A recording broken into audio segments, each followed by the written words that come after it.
Bismillahirrahmanirrahim. Assalamualaikum warahmatullahi wabarakatuh. Alhamdulillahi rabbil alamin. Wal 'aqibatu lil muttaqin wala 'udwana illa 'alal zalimin.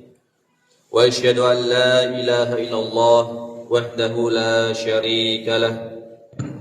Wa asyhadu anna Muhammadan 'abduhu wa rasuluh. Sallallahu wasallam alaihi wa ala alihi wa sahbihi wa man tabi'ahum bi ihsanin ila yaumiddin, amma ba'd. Kaum muslimin dan muslimat yang semoga dirahmati oleh Allah Subhanahu wa ta'ala,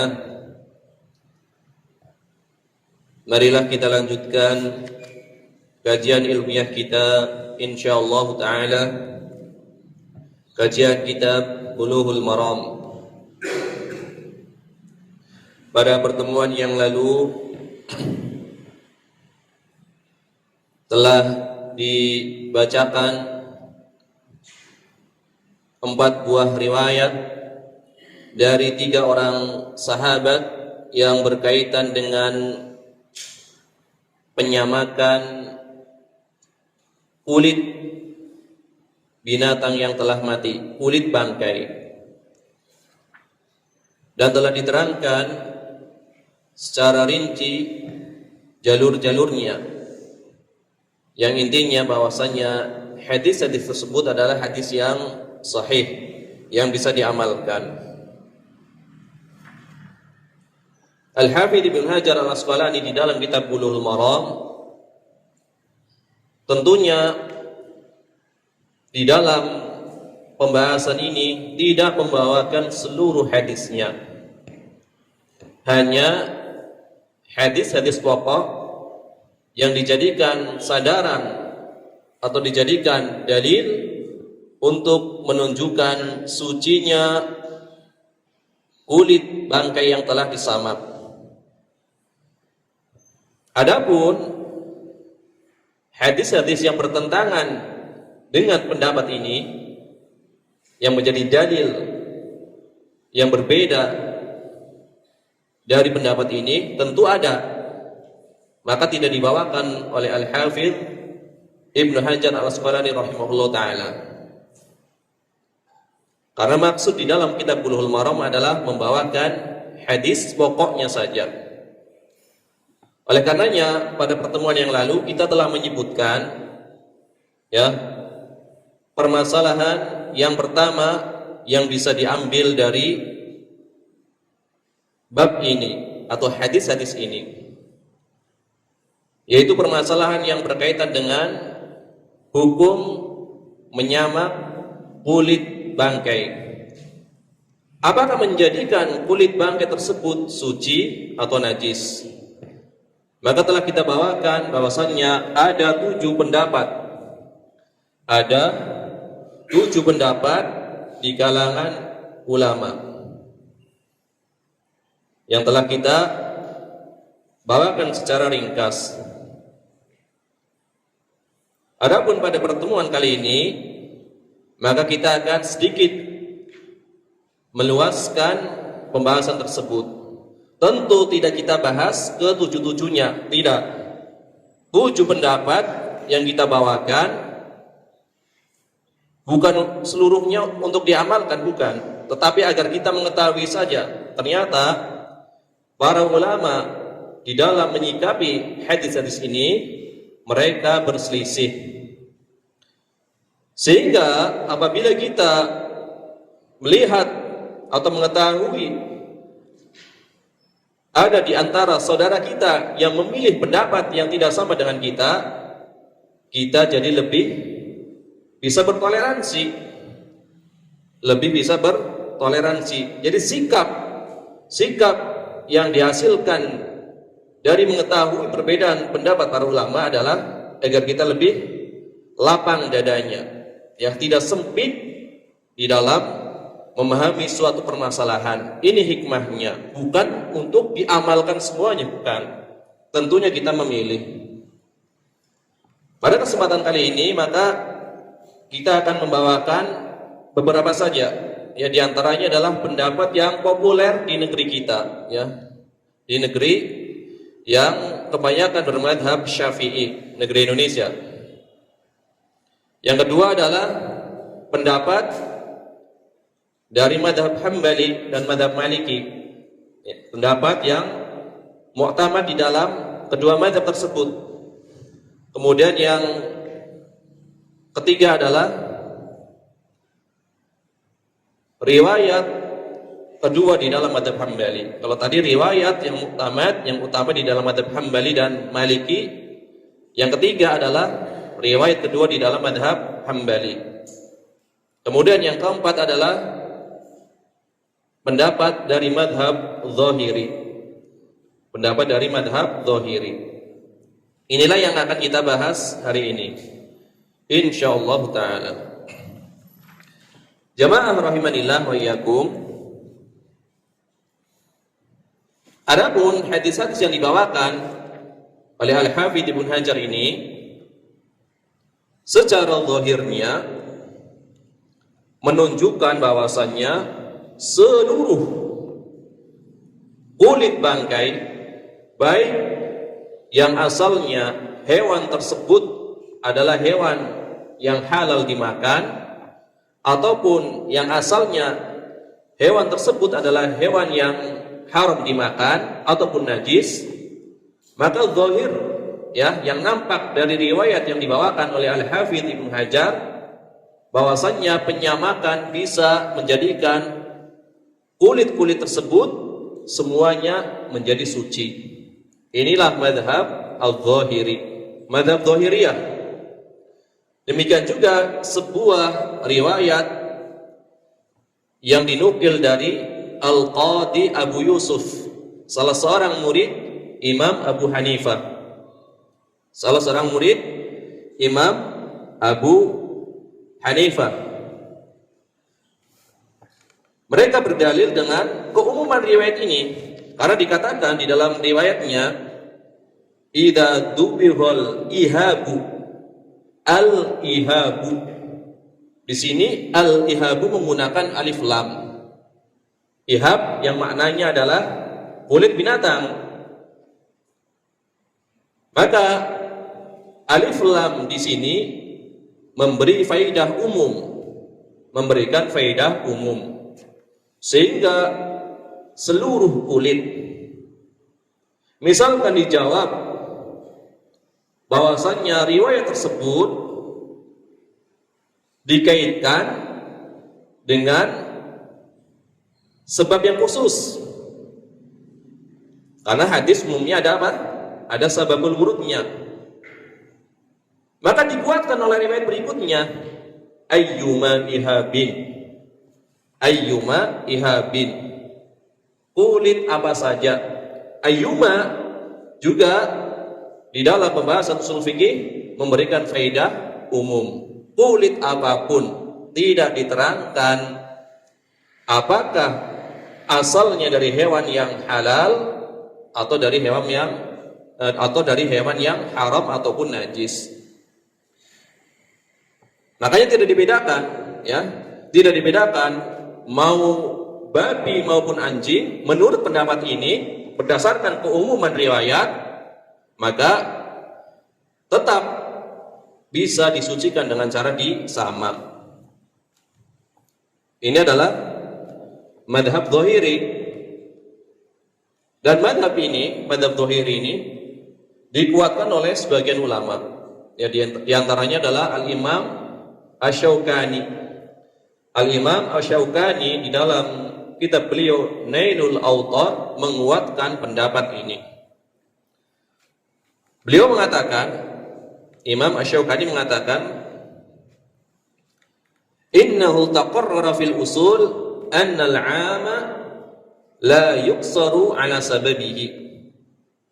Telah disepakati di dalam ilmu usul bahwasanya suatu yang umum itu tidak dibatasi dengan sebab yang khusus.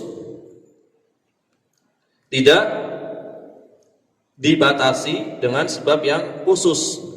Terkadang memang bisa dibatasi. Maksudnya tidak harus dibatasi dengan sebab yang khusus. Yang nanti insya Allah akan kita terangkan yang menunjukkan hal tersebut.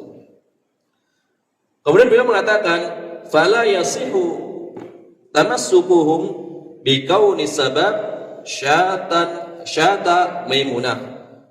Maka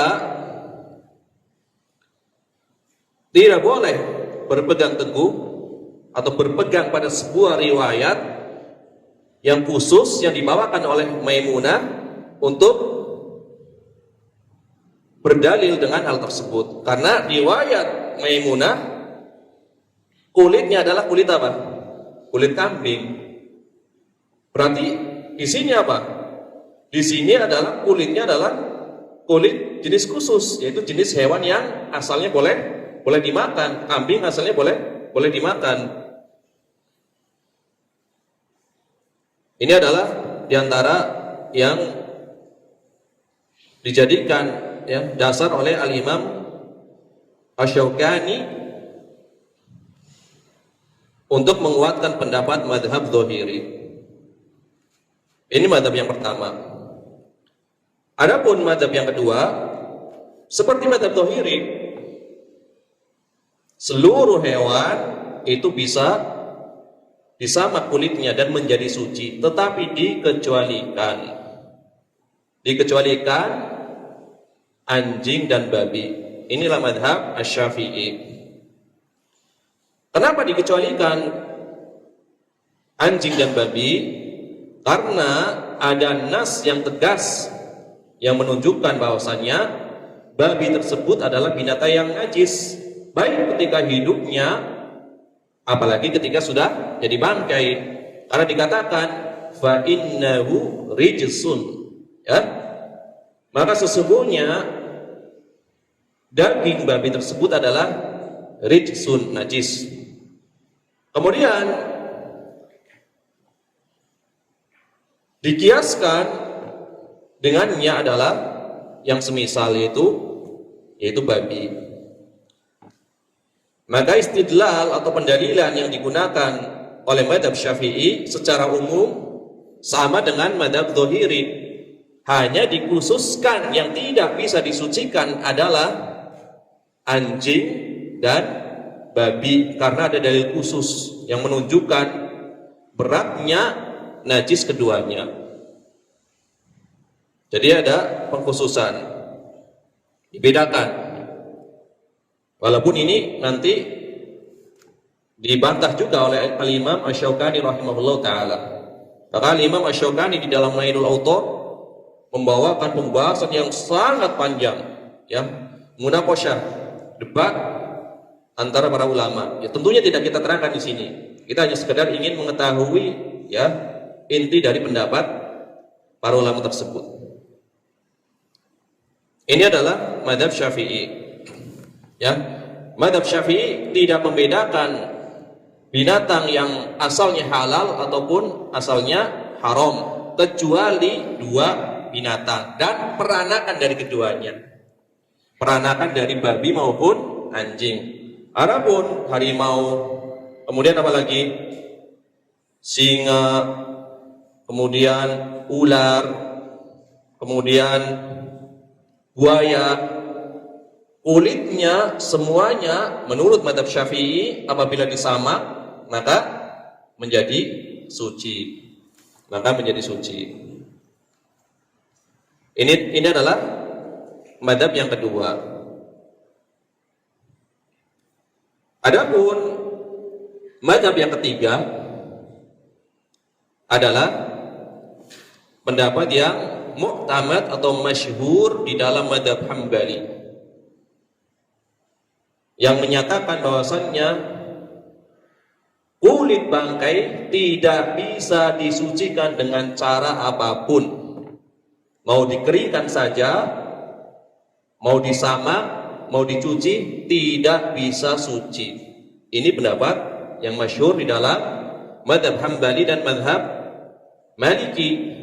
Berarti bertentangan dengan apa yang telah kita bawakan tadi.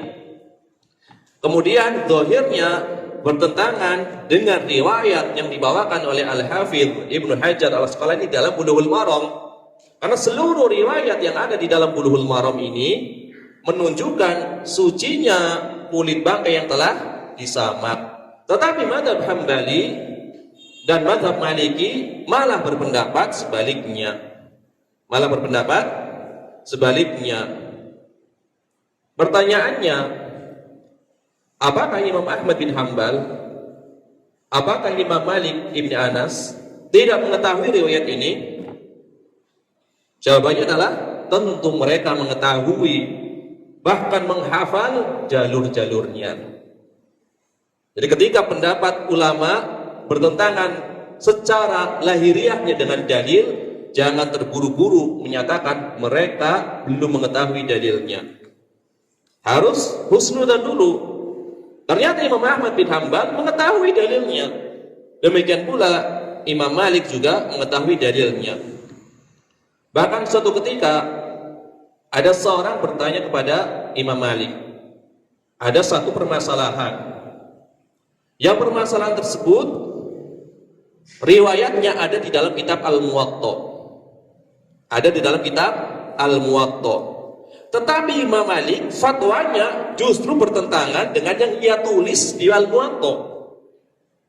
Fatwanya Imam Malik bertentangan dengan apa yang ditulis di Al-Muwatta.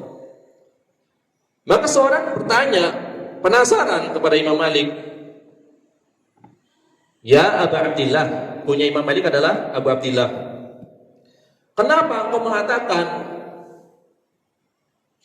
atau menyatakan suatu pendapat yang berbeda dengan apa yang kau tulis di dalam kitab Muwatta?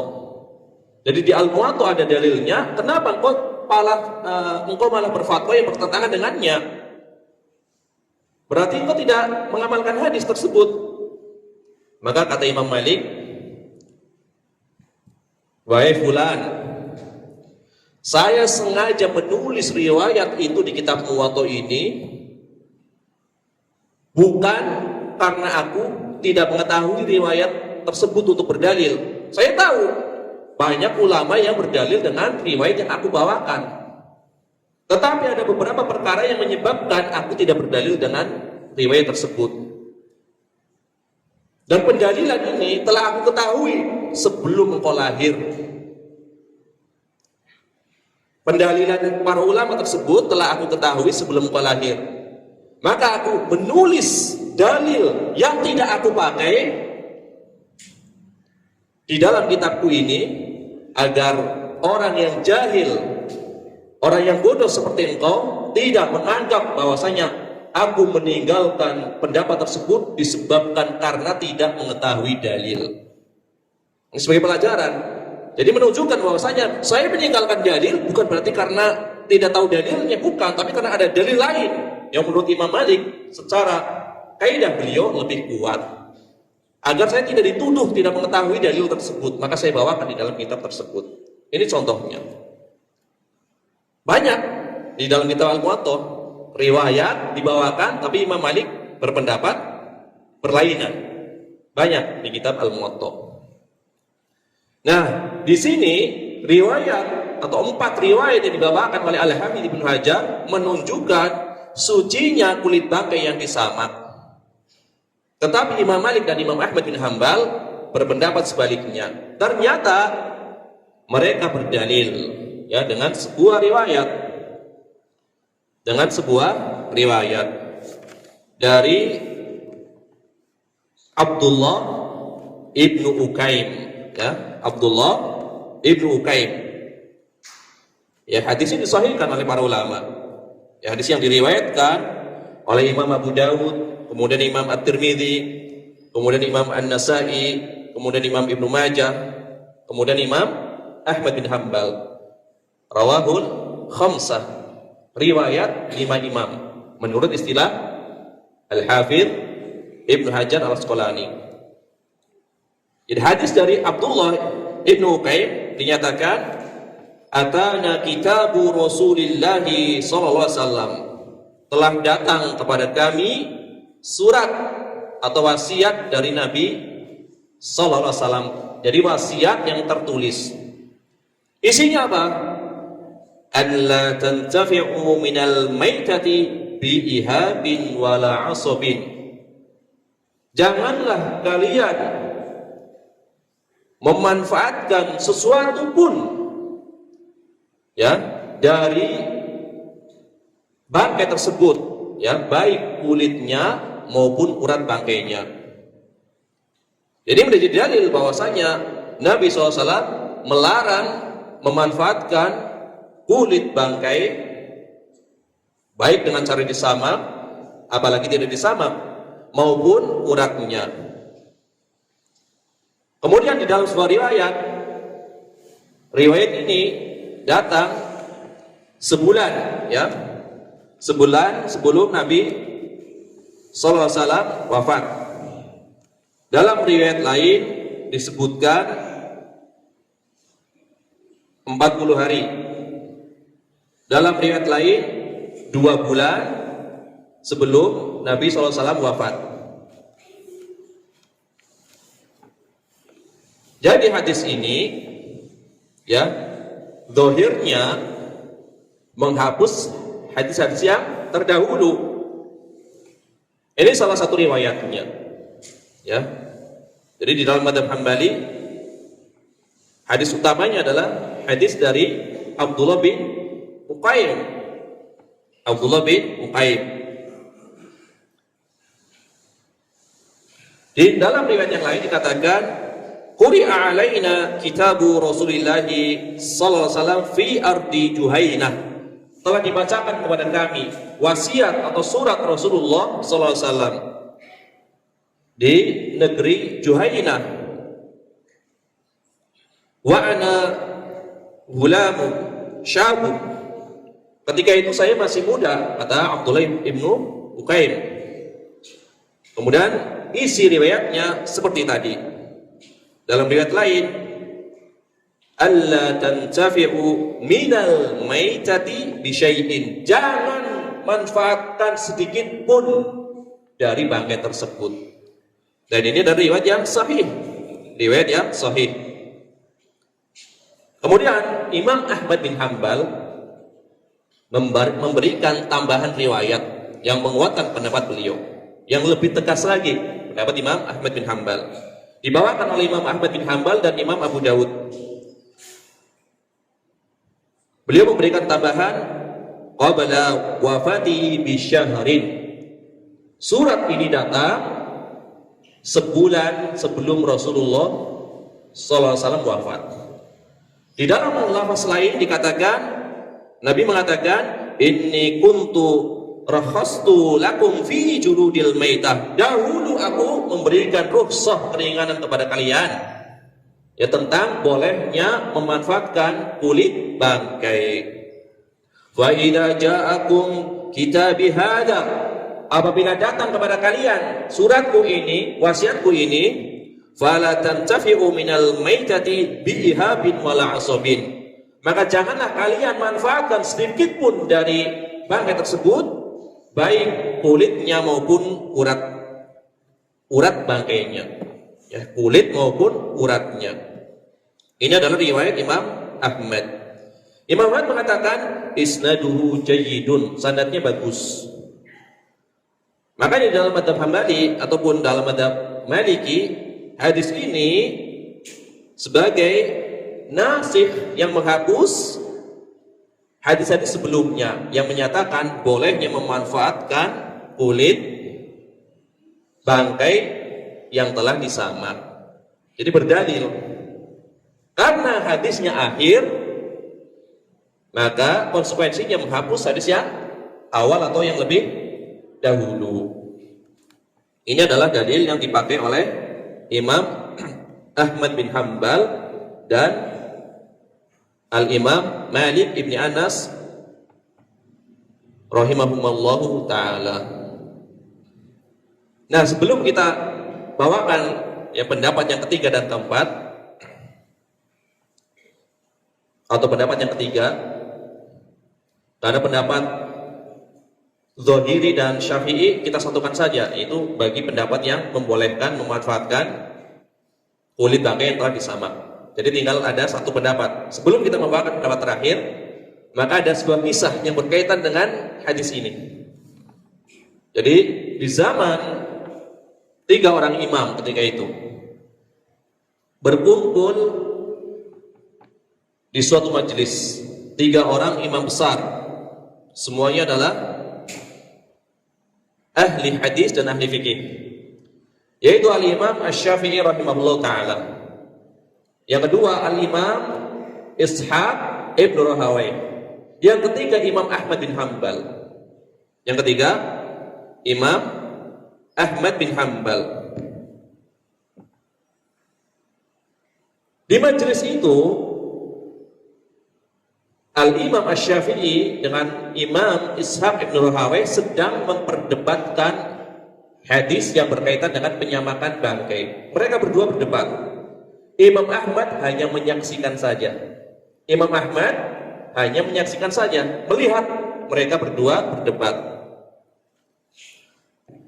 Ya, karena Imam Ahmad bin Hanbal ketika itu adalah di antara ulama ahli hadis yang banyak mengambil faedah dari ulama yang lainnya, di antara Al-Imam Asy-Syafi'i di dalam masalah fikihnya, atau Ishaq ibn Rahawayh. Maka ketika itu Imam Syafi'i berkata bahwasannya kulit bangkai tersebut bisa menjadi suci dengan cara disamak. Imam Syafi'i mengatakan penyamakannya merupakan sebab kesuciannya. Hadis yang dibawakan oleh Maimunah, ya, dibahu juludil maitah zakatuha. Penyamakan dari kulit bangkai tersebut adalah cara mensucikannya. Cara mensucikannya. Kemudian Ishaq menimbali, terus bagaimana dengan hadis riwayat Abdullah bin Uqaim? Hadis riwayat Abdullah bin Uqaim yang kita bawakan tadi. Ya.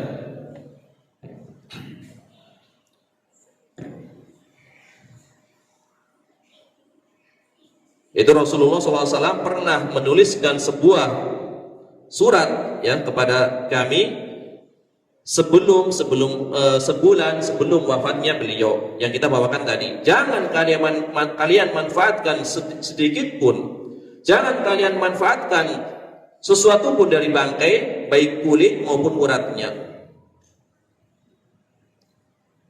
Imam Syafi'i mengatakan bahwasannya Imam Az-Zuhri telah meriwayatkan dari Ubaidillah Ibni Abdillah dari Ibnu Abbas dari Maimunah bahwasanya Nabi SAW pernah melewati bangkai kambing.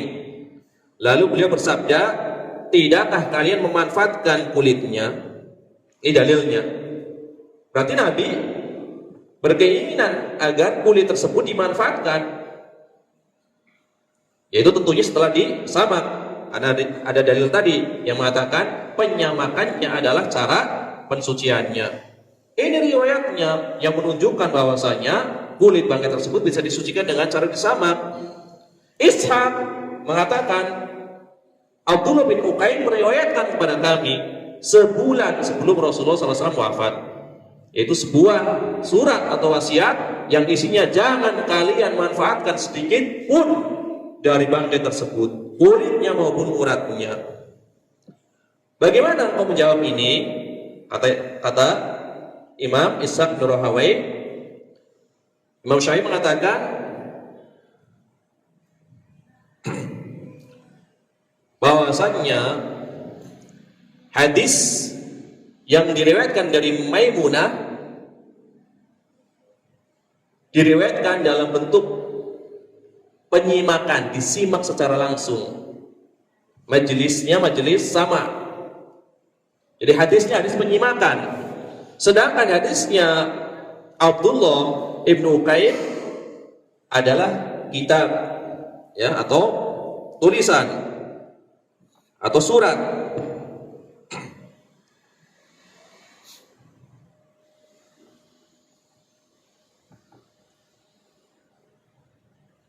Maka ketika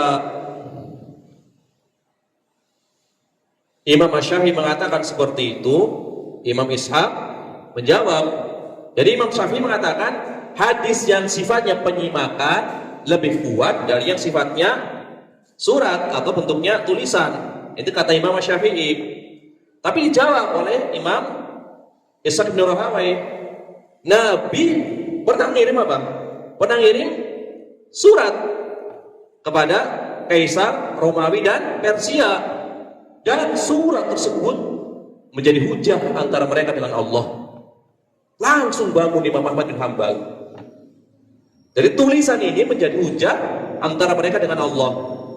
Maka ketika mendengar jawaban dari Ishaq bin Rahawai, Imam Ahmad mengambil pendapat Ishaq bin Rahawai, yaitu riwayat yang beliau bawakan dari Abdullah bin Ukaim. Karena kedudukannya sama, surat tersebut kalau memang datangnya dari Nabi, ya kedudukannya sama dengan sebuah hadis yang diriwayatkan melalui penyimpanan. Sedangkan Imam Syafi'i mengatakan bahwasanya hadis penyimpanan ya lebih kuat daripada sekedar yang diriwayatkan lewat tulisan atau lewat surat. Maka ketika Ishaq menjawab, Imam Syafi'i terdiam. Kemudian Ishaq bin Rahawai ragu dengan pendapatnya. Imam Ahmad bin Hanbal mengambil pendapat Ishaq bin Rahawai. Ini diriwayatkan di dalam Tabaqat Asy-Syafi'iyah Al-Kubra ala Al-Imam As-Subki. Jadi Imam Ishaq bin Rahawai akhirnya memilih pendapat kulit bangkai bisa disucikan dengan cara disamak, tetapi bangkainya khusus, bangkai yang halal dimakan, yang asalnya adalah hewan halal dimakan. Adapun Imam Syafi'i tidak mengkhususkan yang halal dimakan kecuali dua perkara tadi atau dua hewan tersebut, yaitu anjing dan babi. Jadi ini perdebatan yang membuahkan hasil, ya, perdebatan yang sifatnya ilmiah, bukan saling menonjolkan diri.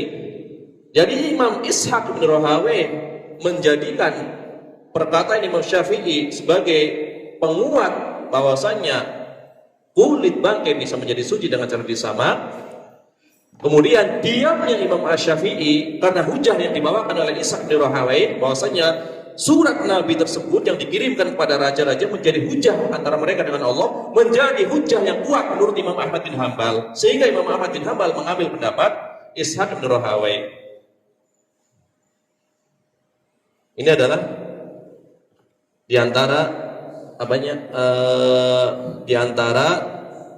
lapangnya dada para ulama.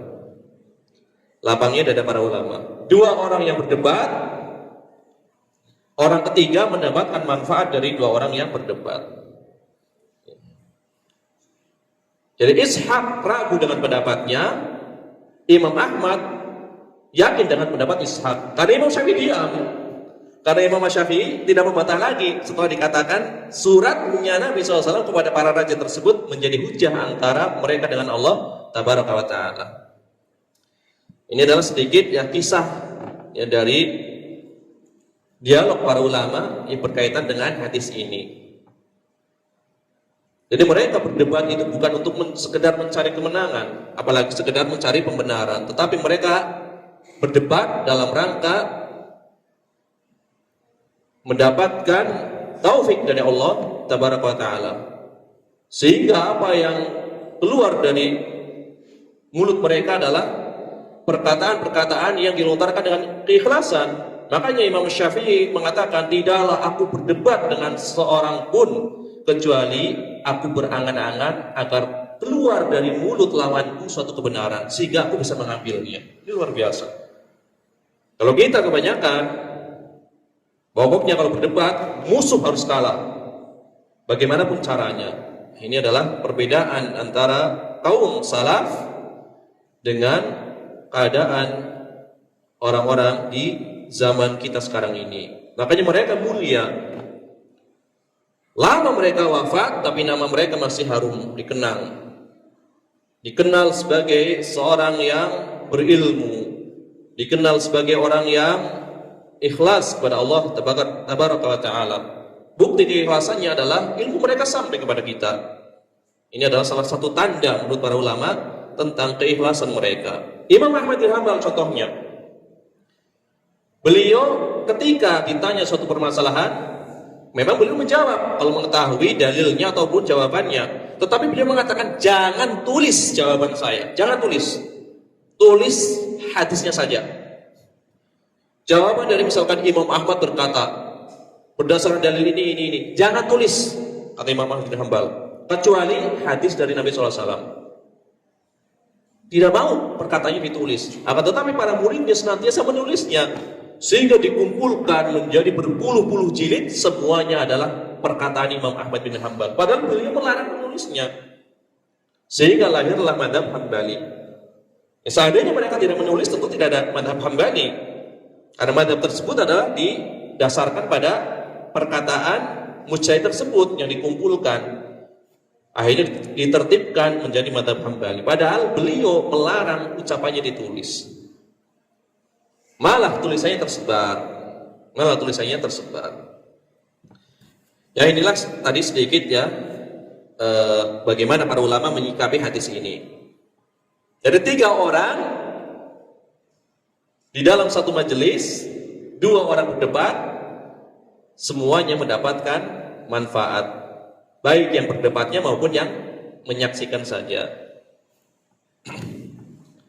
Tadi telah kita bawakan 2 pendapat. Ya, pendapat yang mengatakan boleh seluruh kulit bangkai, ya baik yang halal ataupun yang tidak halal, kecuali anjing dan babi atau madhab tohiri, semuanya tidak dibedakan. Dan pendapat yang mengatakan bahwasanya tidak bisa disucikan dengan cara apapun, yaitu hadis tadi yang kita bawakan dari Abdullah bin Uqaim, pendapat Imam Ahmad bin Hanbal. Adapun pendapat terakhir yang akan kita bahas adalah riwayat kedua di dalam madhab Hambali.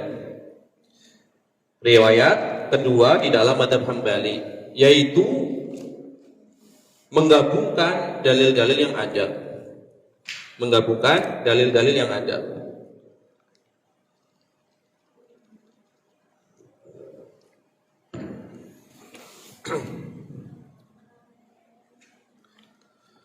Bahwasanya penyamakan yang menyebabkan kulit bangkai tersebut menjadi suci adalah penyamakan pada kulit hewan yang asalnya boleh dimakan, halal apabila disembelih. Itu setiap hewan yang halal dagingnya setelah disembelih, kambing, kemudian sapi, onta, dan yang semisalnya. Di antara dalilnya adalah sabda Nabi SAW, "Dibahu juludil maitati zakatuha." Penyamakan kulit bangkai adalah cara mensucikannya, tetapi dengan menggunakan lafaz zakatuha. Cara mensucikannya lafaznya zakatuha, cara menyembelihnya. Jadi pensuciannya diungkapkan dengan kalimat cara menyembelihnya. Menyamakan kulit binatang adalah cara menyembelihnya. Berarti apa? Hadis ini menjadi isyarat bahwasanya kulit yang boleh disamak adalah kulit yang asalnya memang dari hewan yang halal. Karena kan tidak berlaku sembelihan, tidak memberikan dampak sembelihan tersebut kecuali pada hewan yang halal dimakan. Apabila ada serigala kita sembelih, ya tentu tidak ada manfaatnya penyembelihan tersebut. Sehingga disembelih juga tidak ada manfaatnya. Maka hadis ini menjadi isyarat bahwasanya yang boleh disamak adalah hewan yang asalnya memang boleh disembelih. Ya, atau lafaz yang lainnya, dibahul adim zakatuhu. Penyamakan kulit binatang adalah menyembelihnya. Menyamak sama dengan menyembelihnya. Menyembelih di sini dimaknai mensucikannya. Ini adalah menyerupakan sesuatu dengan sesuatu yang lainnya. Penyamakan diserupakan dengan apa? Dengan sembelihan. Sedangkan tidak berpengaruh, tidak ada dampaknya sembelihan tersebut kecuali pada hewan yang halal dimakan. Nah, ini adalah riwayat kedua di dalam mazhab Hambali. Dan pendapat ini dikuatkan banyak oleh ulama mazhab Hambali, di antaranya adalah Syekhul Islam Ibnu Taimiyah. Kemudian ulama kontemporer yang menguatkan pendapat ini adalah Syekh Abdurrahman As-Sa'di. Kemudian di antaranya adalah Syekh Abdul Aziz bin Baz juga menguatkan pendapat ini.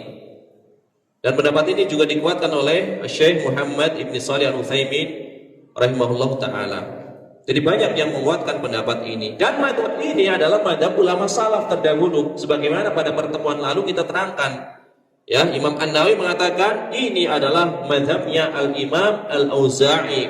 Kemudian madhabnya Imam Ibnul Mubarak. Kemudian ini madhabnya Imam Abu Thawr, murid dari Al-Imam Asy-Syafi'i rahimahullah ta'ala.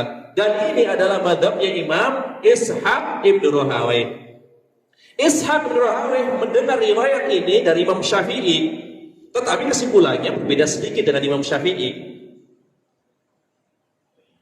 Kesimpulannya sedikit berbeda dengan Imam Asy-Syafi'i. Imam Ishaq mengkhususkan sembelihan mengkhususkan penyamakan tersebut pada hewan yang asalnya boleh disembelih, karena tadi dikatakan penyamakannya adalah sebagaimana menyembelihnya. Syafi'i memilih riwayat ini juga, cuma menjadikan hewan yang asalnya tidak boleh disembelih pun tetap bisa menjadi suci, digabungkan dengan hadisnya Ibnu Abbas, ayyuma ihabin, yang maknanya kulit bangkai apapun. Jadi tidak diterangkan di sini kulit khusus, tetapi yang penting kulit bangkai apapun. Tetapi Imam Asy-Syafi'i juga mengkhususkan. Pengkhususannya beda dengan Imam Ishaq. Pengkhususnya apa? Kecuali anjing dan babi. Mengkhususkan juga. Kalau Imam Ishaq, pengkhususannya adalah selain hewan yang tidak boleh dimakan, nggak bisa disamak. Ini hadisnya sama, muter saja hadisnya, cuma cara memahami berbeda. Dan secara kaidah bisa diterima, secara akal bisa diterima, cara penggabungannya bisa diterima semua. Ini luar biasanya ya Pak, pembahasan fikih ya di sini. Jadi hadisnya sama, pengkhususannya pun ada, tetapi dengan cara yang berbeda. Riwayat kedua ini, madhab Hambali ini adalah dalam rangka menggabungkan dalil-dalil yang ada juga. Karena di dalam sebuah riwayat ini menjawab pendapat Imam Syafi'i. Imam Syafi'i tadi kan dikatakan apapun bisa disamak kecuali anjing dan babi. Tetapi pendapat yang mengkhususkan hanya hewan yang asalnya halal dimakan, itu hanya yang bisa disamak, itu menjawab pendapat Imam Syafi'i yang tidak membedakan antara hewan yang haram dengan hewan yang tidak haram. Di antaranya adalah sebuah riwayat bahwasanya Nabi SAW melarang memakai pakaian yang terbuat dari kulit binatang buas, dan Nabi SAW melarang duduk di atasnya. Misalkan kulit binatang buas tersebut dijadikan sebagai alas tempat duduk di kursi, Nabi melarangnya. Ini adalah di antara dalilnya. Jadi hukum asalnya karena dipakai untuk pakaian dilarang, dipakai untuk duduk dilarang, berarti memang tidak boleh disamak, seperti itu. Ternyata hewan buas tersebut adalah hewan yang haram dimakan. Ini adalah dalil yang menunjukkan hal tersebut.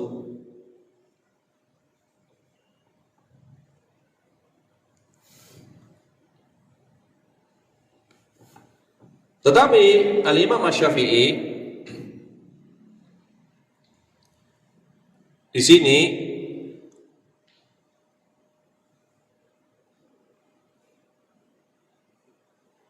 ketika melihat pendapat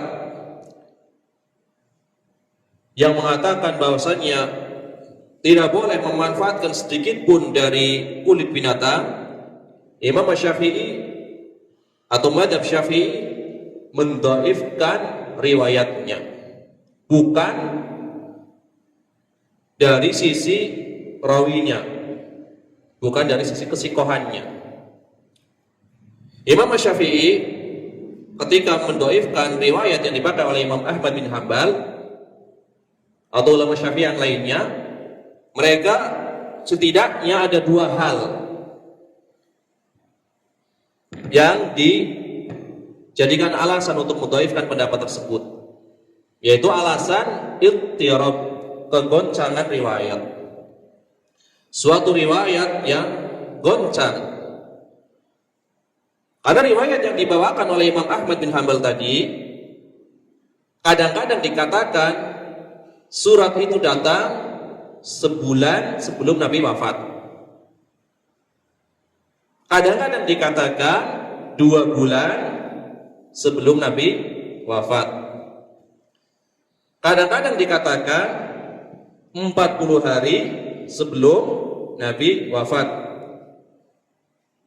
kemudian kadang-kadang dikatakan 3 hari sebelum Nabi SAW wafat. Berarti dari sisi matanya atau redaksinya di sini ada apa? Ada kegoncangan. Ada kegoncangan.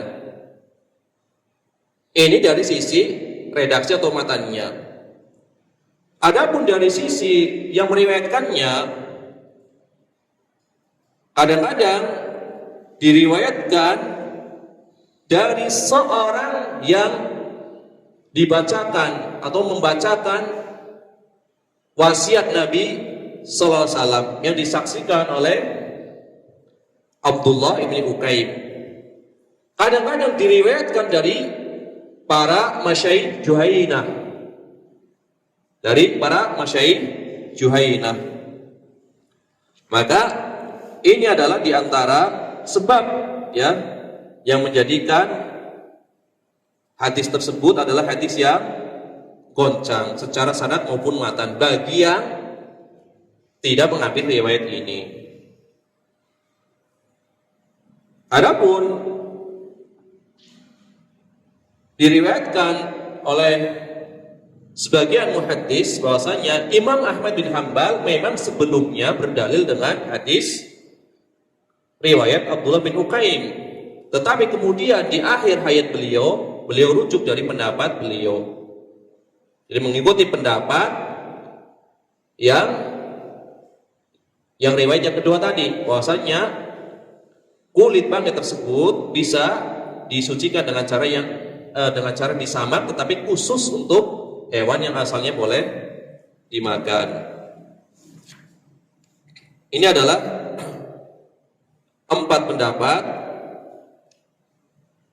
yang kita ringkas dari 7 pendapat dari para ulama. Jadi kesimpulannya ada dua pendapat, pendapat yang membolehkan sama yang tidak. Ini kan secara garis besarnya. Adapun yang tidak membolehkan, tentu mereka mengatakan itu Madzhab Malik dan Madzhab Ahmad bin Hambal tidak bisa disucikan, tetapi boleh disamak dan digunakan untuk sesuatu yang kering, tetapi tidak suci, hanya rukhsah saja. Hewan yang suci boleh disamak, tetapi tidak bisa mensucikan bangkainya, tetapi boleh disamak dan bisa digunakan atau dimanfaatkan untuk hal-hal yang atau perkara-perkara sesuatu yang kering, misalkan digunakan untuk menyimpan biji-bijian yang kering atau perkakas-perkakas yang kering. Adapun apabila untuk menyimpan air, maka menjadikan air tersebut najis. Ini adalah Madzhab Hambali yang mengatakan kulit bangkai tidak bisa suci dengan cara disamak, tetapi bisa dimanfaatkan untuk sesuatu yang kering. Adapun yang kalau kita memilih pendapat Imam Syafi'i, apalagi pendapat Madzhab Zahiri, ya tentu bebas. Dan di dalam hal ini Madzhab Zahiri memberikan keluasan, karena sekarang begitu banyak orang yang berjualan usaha, di antaranya ada yang berjual kulit ular misalkan, yang digunakan sebagai entah tas, entah sabuk dan yang lainnya. Kalau mengikuti madzhab Dhahiri tentu ya sah-sah saja mereka berjualan barang-barang tersebut karena suci, ya, karena suci, bukan sesuatu yang najis. Akan tetapi bila mengikuti pendapat madzhab Hambali tentu tidak boleh yang menjual barang-barang yang najis. Ya, ini adalah di antara keluasan madzhab Dhahiri di dalam hal ini. Adapun pendapat yang membedakan antara hewan yang halal dimakan dengan yang tidak halal dimakan, ini adalah pendapat yang warok, yang hati-hati. Jadi tidak membuang, tidak meniadakan secara keseluruhan, tetapi merincinya. Apabila asalnya adalah hewan yang halal, maka boleh kita manfaatkan kulit samaknya. Apabila asalnya haram, maka kita meninggalkannya dalam rangka meninggalkan syubhat. Kalau dikatakan man ittaqa syubhat faqad istabra'a li dinihi wa 'irdihi, ya. Barang siapa meninggalkan syubhat, maka dia telah menjaga, ya, dirinya dan kehormatannya. Demikian juga sabda Nabi SAW yang mengatakan, da' ma yaribuka ila ma la yaribuk. Tinggalkan apa-apa yang meragukanmu, kemudian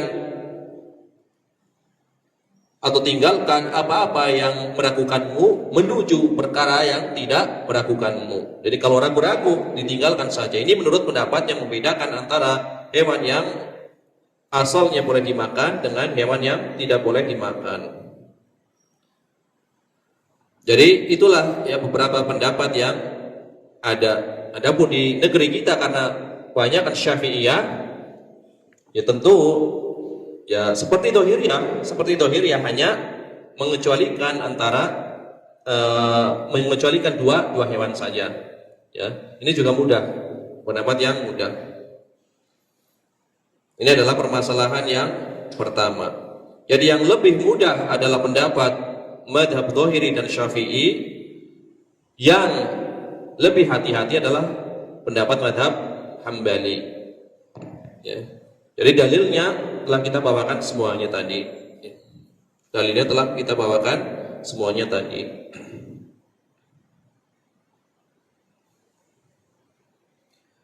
Jamaah rahimahillah wa iyyakum.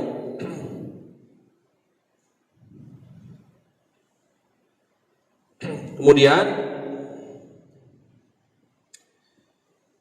ini adalah permasalahan yang pertama. Yang kedua, permasalahan yang kedua, dengan apa, ya, kulit tersebut bisa disamak, ya? Dengan apa kulit tersebut bisa disamak? Apakah harus menggunakan bahan khusus atau tidak?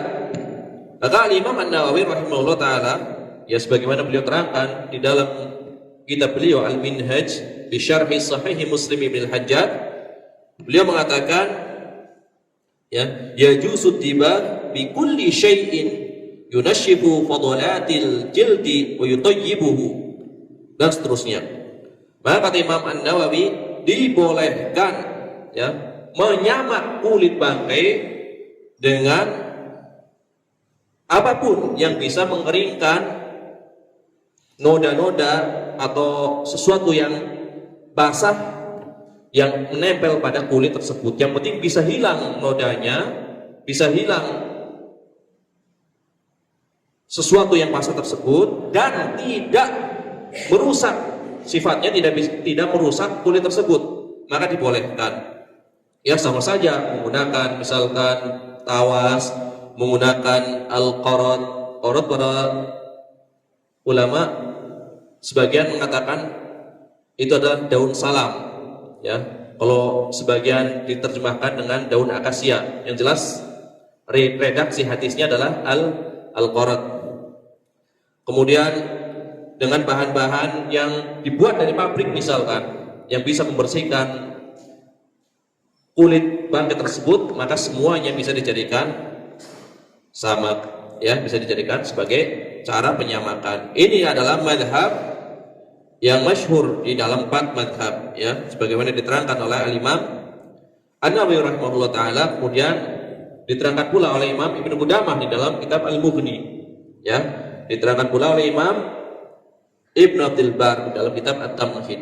Jadi bahan apapun yang sifatnya bisa menjadikan kulit tersebut kering, kemudian menghilangkan noda-nodanya, kemudian menjadikan kulit tersebut tidak rusak, jadi bahannya itu tidak merusak kulitnya, maka semua bisa digunakan sebagai sarana untuk menyamak kulit tersebut. Ini adalah yang masyhur, ya, di dalam 4 madhab. Jadi tidak harus menggunakan bahan khusus.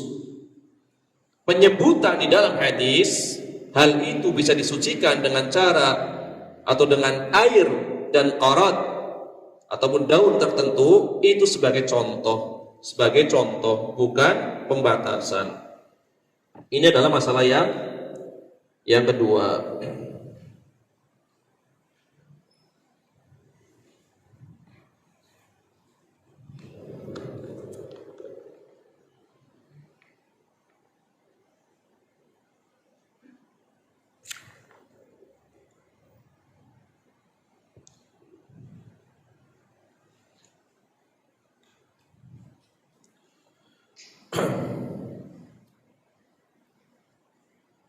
Ya, sebenarnya masih banyak sekali permasalahan-permasalahan yang bisa diambil dari hadis ini. Sekitar ada 15 permasalahan.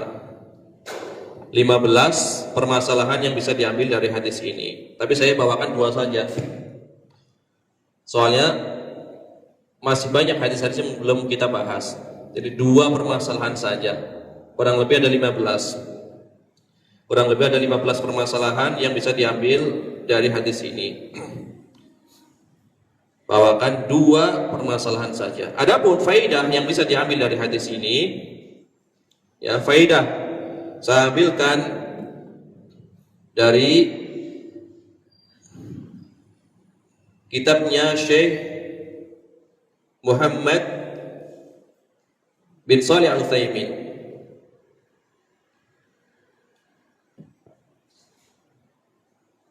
Faidah yang beliau bawakan, ya, beberapa poinnya sama dengan masalah yang telah kita bahas. Kemudian di antara faedah yang lain yang beliau bawakan adalah di dalam hadis ini,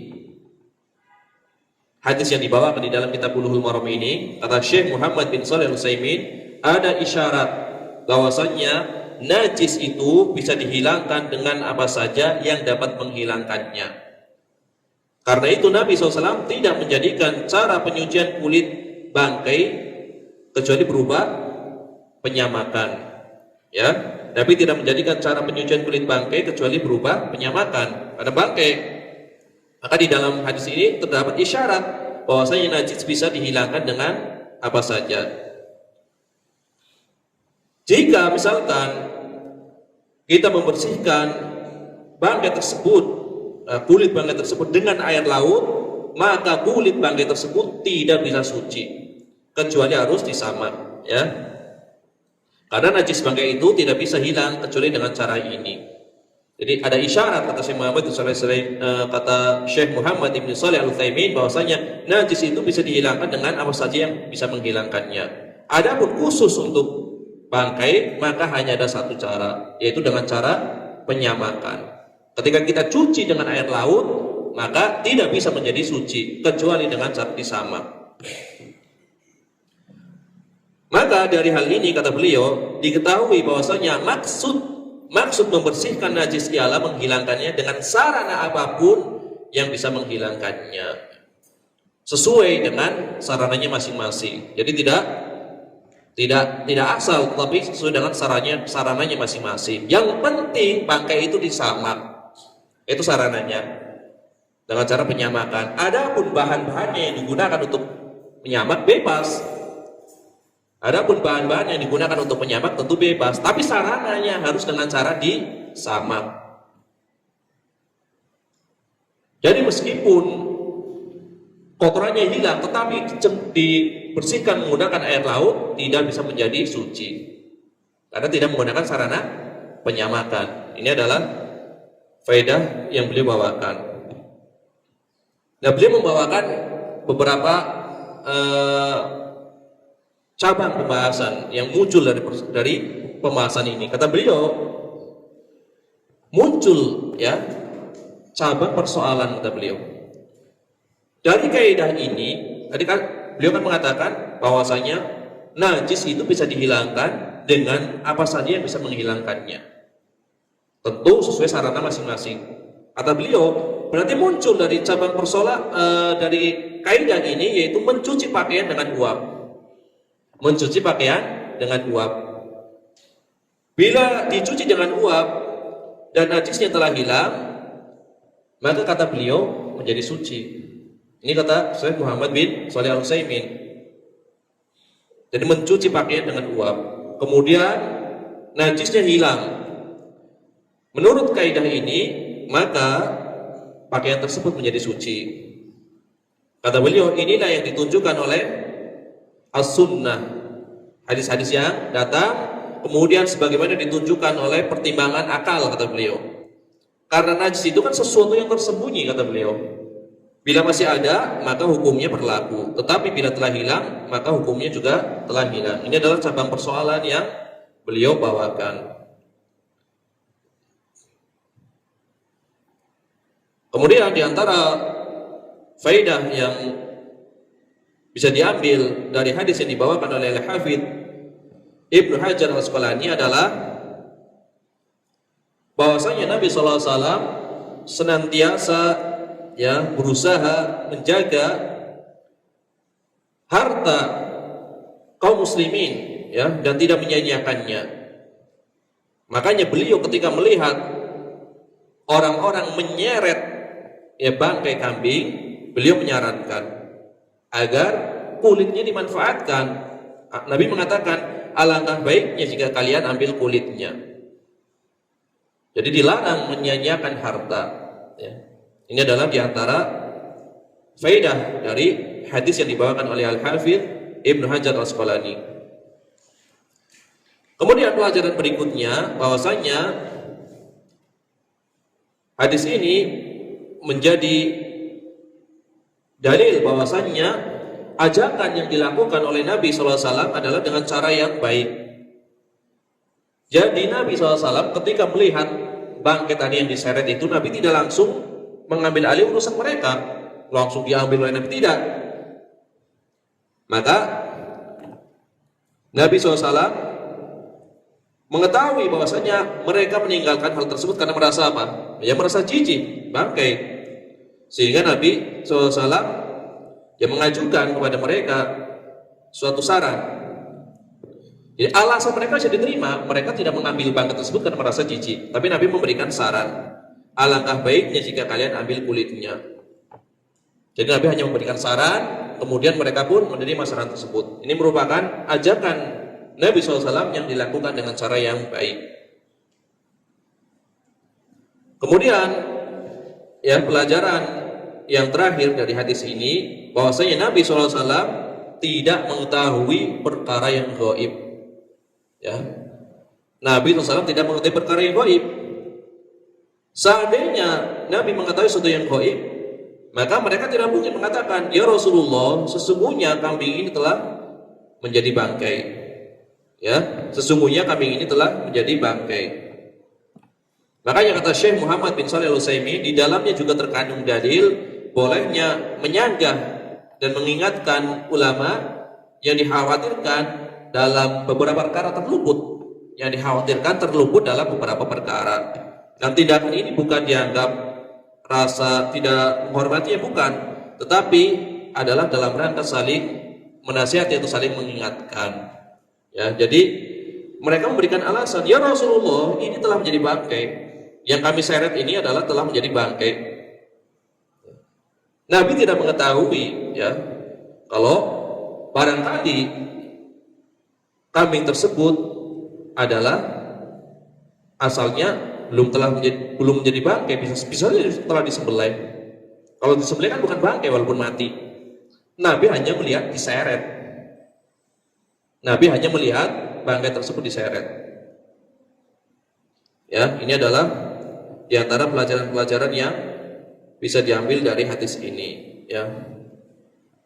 Jadi mau membahas seluruh masailnya terlalu panjang nanti waktunya. Jadi saya hanya membawakan dua permasalahan dari sekurangnya 15 permasalahan yang bisa diambil dari hadis ini, ya. Ya, tujuannya adalah kita mendengar riwayatnya, kemudian sedikit mengambil faidah dari hadis ini, bukan seluruh pelajaran, ya. Kalau seluruh pelajaran tentu bisa memakan waktu yang sangat lama. Ya, demikianlah yang bisa disampaikan pada kesempatan kali ini. Insyaallah taala pada pertemuan yang akan datang kita akan membahas hadis yang berkaitan dengan memanfaatkan, ya, atau menggunakan bejana ahli kitab, ya. Ahli kitab itu Yahudi ataupun Nasrani. Bolehkah kita menggunakan bejana mereka? Karena umumnya mereka kan tidak bisa membedakan mana yang halal maupun yang haram yang dimasak dengan bejana mereka. Ya, insyaallah ini akan kita bahas pada pertemuan yang akan datang. Ya, mudah-mudahan Allah tabaraka wa taala memberikan taufiknya kepada kita semua. Subhanakallahumma wa bihamdika asyhadu an la ilaha illa anta astaghfiruka wa atubu ilaik. Wa sallallahu wasallam ala nabiyyina Muhammad wa ala alihi wa sahbihi ajma'in. Wa akhiru da'wana alhamdulillahi rabbil alamin. Wassalamualaikum warahmatullahi wabarakatuh.